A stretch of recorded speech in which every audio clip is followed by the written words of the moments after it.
Hello, I'm John Northcott. You're watching CBC News Network. We begin with the major development on the front lines of Russia's invasion of Ukraine.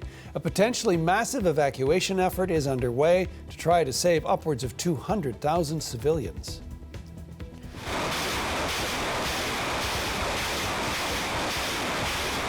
Russian forces are pounding community after community as they advance towards the Donbass, Ukraine's eastern industrial heartland. Ukraine's President Volodymyr Zelenskyy is urging people still in occupied areas of Donetsk province to get out now while they still can. He says his government will organize safe passage for them. Reporter Sergio Olmos is in Kyiv with more. It's a major undertaking. Last night, his nightly address ordering the mandatory evacuation of the 200 or so thousand civilians that still live there. The people that still live there, many of them can't leave. A lot of people have fled that region. I've been there, especially in the capital, there, Kramatorsk. A lot of people have left. It is a kind of ghost town in those cities and villages, but some people can't leave. They're older, some of them have physical ailments, and it's very difficult to evacuate them. Ukraine says it will cover the cost of evacuation, of relocating them. Ukraine says that as the Russian armed forces continue pounding areas there, it's going to become incredibly difficult to do evacuations as time goes on. We saw that in Lysychansk and Severodonetsk when Russia tried to took control of the Luhansk region. We also heard from the Deputy Prime Minister of Ukraine that because of destroyed gas pipelines, they will be unable to provide heating in the winter for citizens living there. This is incredibly dangerous for people who live there because, as you know, it gets quite cold here in the winter.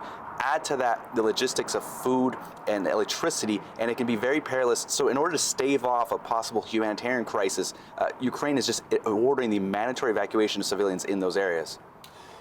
So, Sergio, does Zelensky's order signal that Ukraine is effectively giving up on fighting for Donetsk? And you talked about the fall of Luhansk. What does it say about the future of Ukraine being able to hold the Donbass? I mean, I think for some people it is being interpreted that way, right? That they're ordering the mandatory evacuation of people. Some people do not want to leave their homes there. But I think if we look at what the facts on the ground are, the Ukrainian military is not pulling out. They are digging in for what is at the moment an artillery volley on both sides. The Russian forces have not been pushing soldiers. They have not been gaining ground since the taking of the Luhansk region. They've actually been stymied quite a bit. The HIMARS long-range rockets that Ukraine is using has been destroying key logistics and ammo dumps in Russian lines. So it's not like Russia has been taking more territory.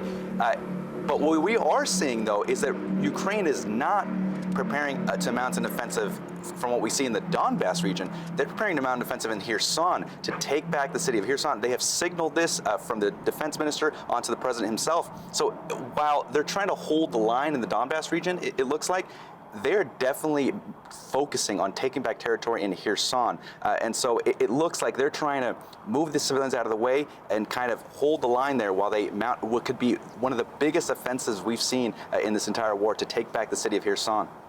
Reporter Sergio Olmos in Kyiv.